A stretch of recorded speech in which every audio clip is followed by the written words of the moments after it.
미국에서 2000년을 전후해서 10년 동안에 옷값하고 신발값은 10%가 오히려 떨어졌습니다. 올라간 게 아니라. 이와 같이 미국에서 옷값과 신발값이 떨어진 이유는 바로 중국의 저가품 수입입니다. 지금도 여러분들 미국은 중국한테 이 국제 수지, 그러니까 무역에 엄청난 적자를 지고 있습니다.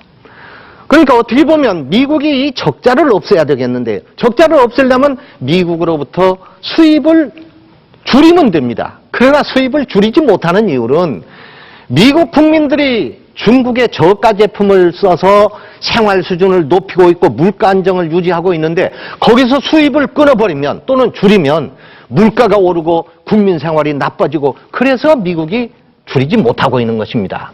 이와 같이 해서 미국 경제가 그동안 호황을 누렸고, 기업이익을 보면요, 기업이익을 보면은 미국은 80년, 지난 과거 80년 이후 지금까지 80년 동안에 최고의 기업이익을 냈습니다. 지난 20년 동안에.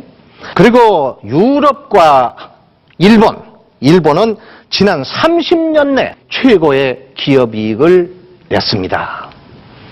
그리고 한국은 단군 이래 최대 기업이, 이건 물론 대기업입니다.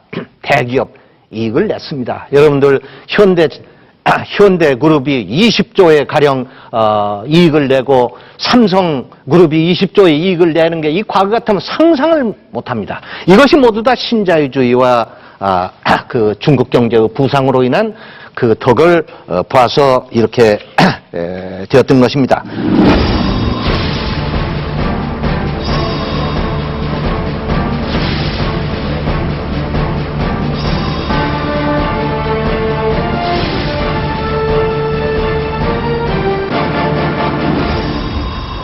그런데 이렇게 세계 경제가 호황을 누리는 동안에 세계 경제는 안으로 곪기 시작했습니다.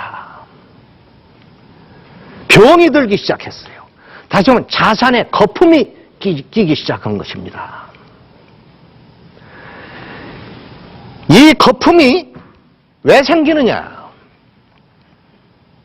첫째, 여러분들 고소득이 되면 소득이 높아지니까 땅을 살려고 하고 주식을 살려고 하고 흥청망청 쓰게 마련이죠. 거기다가 아까 저물가라고 했습니다. 경제성장은 높은데 물가는 싸게 유지되었다. 물가가 싸면은, 저물가면 여러분들이 상식적으로 알아두세요. 저물가면 중앙은행에서 금리는 물가를 보고 정합니다.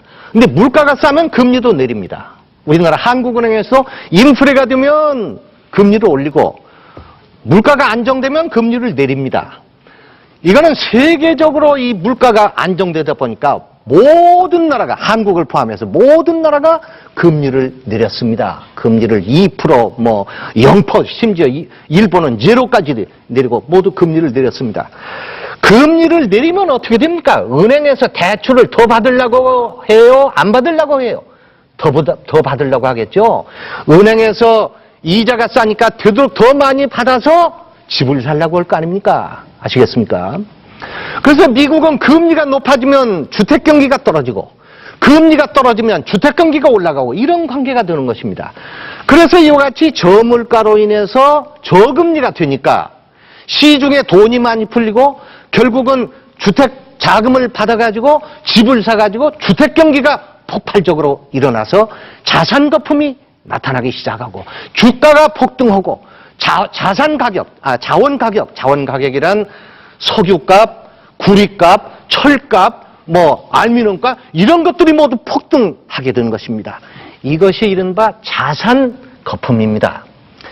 한두 가지 숫자로 제가 말씀을 드릴게요.